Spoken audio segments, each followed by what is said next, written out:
Selamat pagi, salam sejahtera buat kita semua. Dan selamat pagi juga kepada Bapak Sri Makmur yang akan membawakan presentasi pagi ini yang berjudul Infectious Bursal Disease. Dan selamat pagi juga kepada Bapak Ibu audiens dimanapun berada, semoga semuanya dalam keadaan sehat. Nah, untuk mempersingkat waktu, langsung saja kita mulai. Dan langsung saja kita berikan kepada Bapak Sri Makmur untuk memulai presentasinya. Baik, terima kasih Bu Priska atas waktu dan kesempatan yang diberikan kepada saya. Selamat pagi juga Bapak Ibu semua. Pada kesempatan ini saya akan mempresentasikan sedikit tentang infectious bursal disease ya, atau gumboro ya. Baik, infectious bursal disease ya.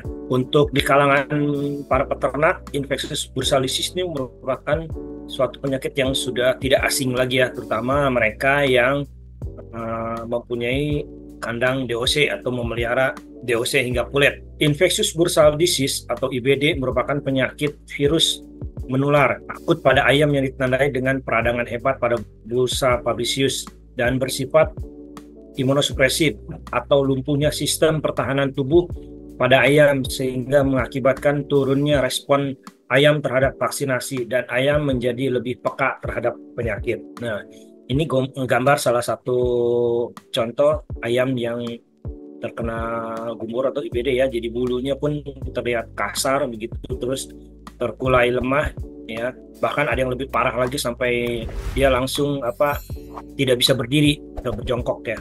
Infectious bursal disease atau IBD atau orang mengenal gumboro menyerang sel-sel dalam organ bursa fabricius sehingga menyebabkan gangguan terhadap sistem pertahanan tubuh ayam atau bersifat imunosupresif. Ini saya dapatkan gambar ayam yang terkena IBD ya, bursanya juga sudah bengkak ya. Kalau kita lihat, jadi bursanya bengkak. IBD menjadi salah satu penyakit virus pada ayam yang sering menyerang ayam di lapangan. Ketepatan diagnosis IBD dengan tepat dan cepat di lapangan sangat penting untuk mengoptimalkan program pemeliharaan dan evaluasi manajemen kesehatan.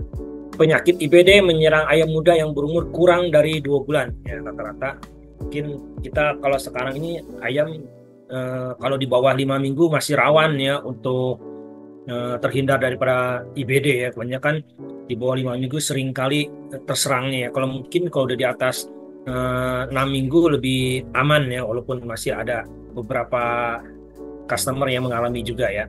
Organ yang menjadi target penyakit IBD adalah bursa fabricius ya, tadi gambarnya sudah ada ya, dan berbagai organ limfoid sehingga menyebabkan gangguan pada sistem pertahanan tubuh ayam atau bersifat imunosupresif. Apabila ayam terkena IBD, maka tingkat morbiditasnya cukup tinggi, yaitu antara 10 sampai 90%. Sedangkan tingkat mortalitas mencapai 20 hingga 40%. Dampak lain dari infectious bursal disease atau IBD adalah menimbulkan gangguan pertumbuhan.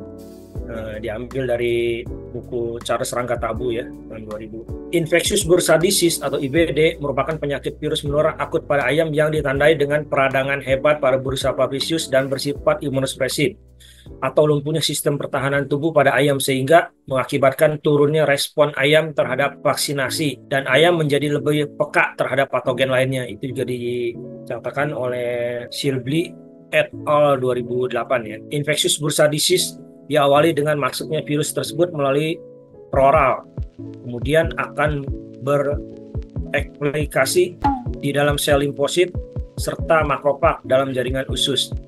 Selanjutnya virus IBD akan memasuki sistem sirkulasi peredaran darah dan menyebar ke berbagai organ tubuh hospes termasuk ke bursa fabricius sebagai target tempat untuk replikasi virus IBD.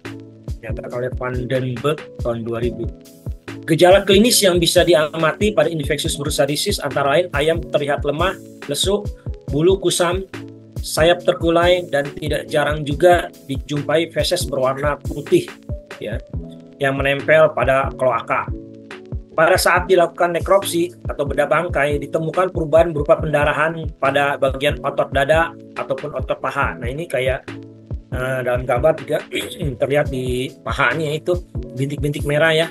Jadi kalau manusia kayak kena DB gitu ya, DBD itu. Pada merah-merah bintik-bintik itu jadi selain tadi bursa juga kalau kita buka itu di ototnya itu pada merah-merah gitu bintik-bintik. Pada saat ini penelitian tentang virus IBD sudah banyak dilakukan yang tentunya dapat memberikan banyak manfaat yang diambil untuk mendukung pemberantasan penyakit IBD.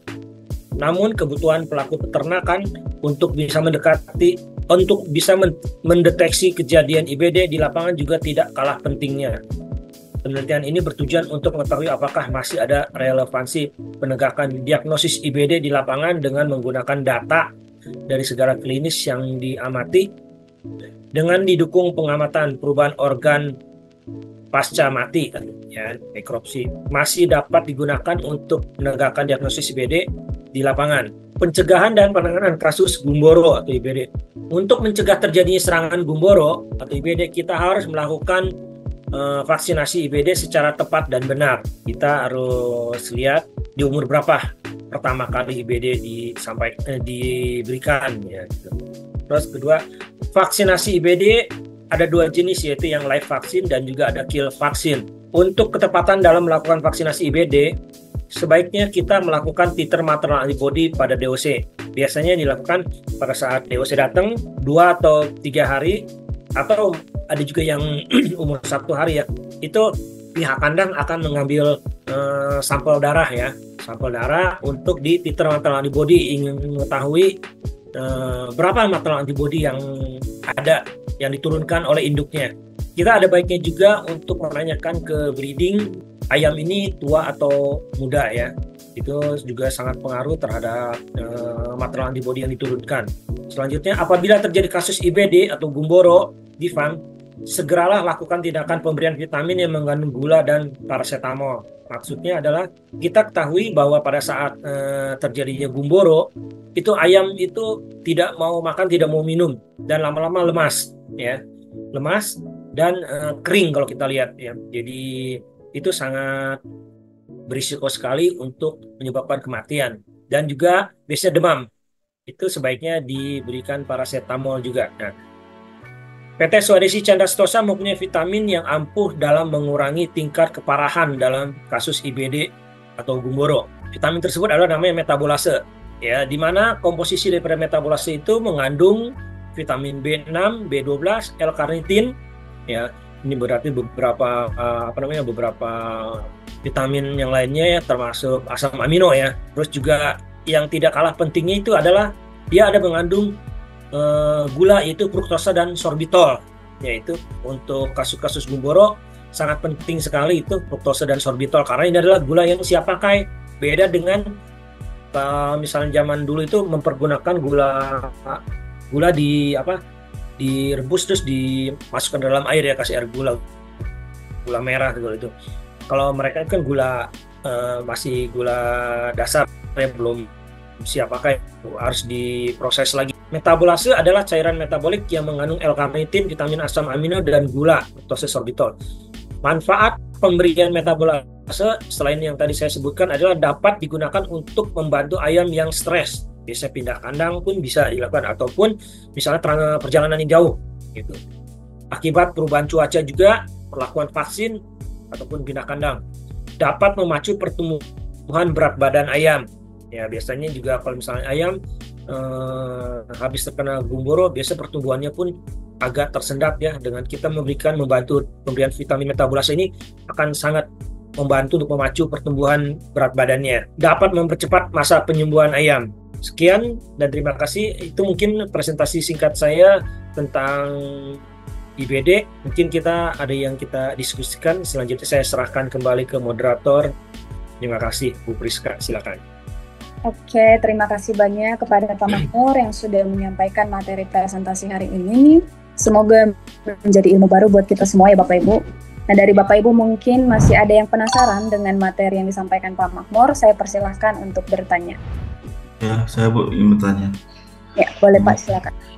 Baik Pak, terima kasih untuk presentasi yang sangat baiknya. Saya Zikri dari Lampung. Nah, saya sedikit ingin bertanya Pak, untuk apa? Ini mungkin agak ini ya, pertanyaannya itu Kalau semisal untuk farm baru nih Pak, farm baru yang saya masih baru buka lah dan ini masih kondisinya itu open house. Nah ini tuh untuk virus IBD ini untuk pencegahan penyakit IBD ini tuh apakah harus kayak apa? Pernah ada kejadian dulu di farm itu ataupun memang dari pertama kita harus programkan vaksinnya gitu karena memang mungkin sifatnya sangat wajib dan sangat rentan untuk farm walaupun farm yang masih baru gitu Pak. Mungkin mohon penjelasannya Pak. Terima kasih. Baik, terima kasih Pak Zikri. Ini pertanyaan yang bagus sekali yang kadang-kala orang juga suka lupa ya. Untuk Gumboro itu tetap wajib diberikan ya. Karena apa? Dia itu seperti tadi di awal saya katakan, kita harus ketahui dulu maternal antibody yang diturunkan oleh induk itu seberapa ya, besar atau sedikit ya. Karena Gumboro kalau misalnya tidak kita berikan, khawatirnya pada saat perkembangan mereka pada saat misal di 3-4 minggu atau 2-3-4 minggu itu akan masuk, karena dia Gumboro itu bisa dibawa melalui misalnya ada anak kandang ataupun orang yang dari satu farm yang ada kasus riwayat Gumboro, dia jalan masuk terus alas kakinya masuk ke kandang. Nah itu juga salah satu bisa membawa karier ya untuk Gumboro ya. Jadi itu tetap saya sarankan untuk Gumboro harus divaksin ya. Cuma bedanya kalau misal kandang yang baru biasanya mungkin vaksinnya lebih sedikit ya, misalnya biasanya cuma 2 kali. Kalau yang kandang-kandang yang sudah endemik itu biasa sampai 3 kali pemberian vaksinnya, itu live saja ya, belum termasuk kill. Kadang-kala apalagi kalau breeding sudah banyak mempergunakan kill kill vaksin ya untuk IBD ya. Jadi tetap vaksin Gumboro harus diberikan walaupun itu farm baru gitu ya Mas ya. Baik Pak. Baik, terima kasih Pak untuk penjelasannya Pak. Oke, makasih. Oke, terima kasih Pak Zikri untuk pertanyaannya dan terima kasih juga Pak Makmur sudah menjelaskan ya. Dari Bapak Ibu yang lain mungkin masih ada yang mau bertanya? Mau tanya? Ya, silakan Pak. Oke, baik. Sebelumnya perkenalkan saya Rizal dari Semarang. Izin Pak Makmur, saya mau tanya terkait, saya ada 2 pertanyaan sebenarnya. Yang pertama adalah kira-kira nih kita tanda-tanda deteksi dini ayam itu gejala Gumboro itu apa? Jadi terus yang kedua, saya itu pernah diisi sama peternak gitu, karena kan kita punya produk B+G yang mana salah satu kandungannya kan ada Gumboro. Nah, saya itu pernah diskusinya seperti ini, Gumboro itu kan trennya adalah di umur-umur ayam kecil gitu. Sedangkan berarti secara logika kita itu butuh vaksin live yang memang pembentukan titer antibodinya itu lebih cepat gitu loh. Nah, positioning Gumboro kill itu bagaimana gitu loh Pak? Maksudnya kenapa sih kok ada Gumboro kill gitu loh? Padahal kan tren outbreak Gumboro itu adalah di usia 3 minggu sekian gitu kurang lebih gitu Pak. Baik, siap, udah jelas. Baik, terima kasih Pak Rizal atas pertanyaannya yang cukup bagus juga. Ini tanda-tanda Gumboro memang kita harus mengerti juga ya. Pada saat ayam kecil itu juga harus kita perhatikan, termasuk pakan ataupun minum juga itu pengaruh ya. Kalau misalnya kita lihat, karena ini pengalaman saya waktu pas di lapangan juga, kasus Gumboro seringkali dihadirkan atau dilihat bahwa kadang-kala si ayam dalam keadaan sehat pada siang hari ini ya, siang, tapi nafsu makannya cukup tinggi ataupun minumnya cukup tinggi ya, tapi tahu-tahu sore juga dia ada kasus langsung drop. Nah, jadi harus diperhatikan, salah satunya adalah konsumsi pakan dan minumnya, itu yang harus diperhatikan. Terus kedua, lihat itu ayam itu sudah mulai kelihatan ada ini enggak yang 1-2 itu yang bulunya kusam, yang tadi seperti contoh itu ya, itu salah satu tanda juga ya, bulunya kusam. Jadi udah mulai ada beberapa itu, ataupun juga kotorannya mulai ada yang putih-putih ya gitu. Itu juga salah satu tanda bahwa itu berarti terjadi Gumboro. Kalau misalnya udah banyak berarti memang udah kasus ya. Jadi harus diperhatikan, itu salah beberapa contoh ini tanda-tanda bahwa ini akan terjadinya masuk Gumboro ya, itu salah satunya ya, itu yang harus diperhatikan gitu. Terus juga yang selanjutnya itu masalah tentang yang BG ya. Yang BG ini gini, vaksin live benar bekerjanya cepat ataupun apa. Nah, ini soal vaksin kill yang seperti saya katakan tadi, itu adalah digunakan adalah biasanya pada ayam atau kandang yang kasusnya tinggi.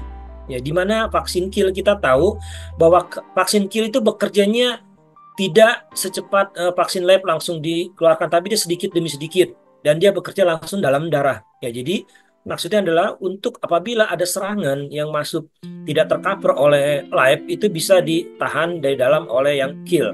Ya, jadi fungsinya berbeda, Mas. Kalau misalnya yang live itu lebih banyak dia pertahanan luar lah, kalau kita ngomong bahasa awamnya pertahanan luarnya ya, sedangkan kill itu pertahanan dalamnya. Jadi untuk kasus-kasus di lapangan yang sering kali terjadi, itu sebaiknya mempergunakan vaksin kill ya.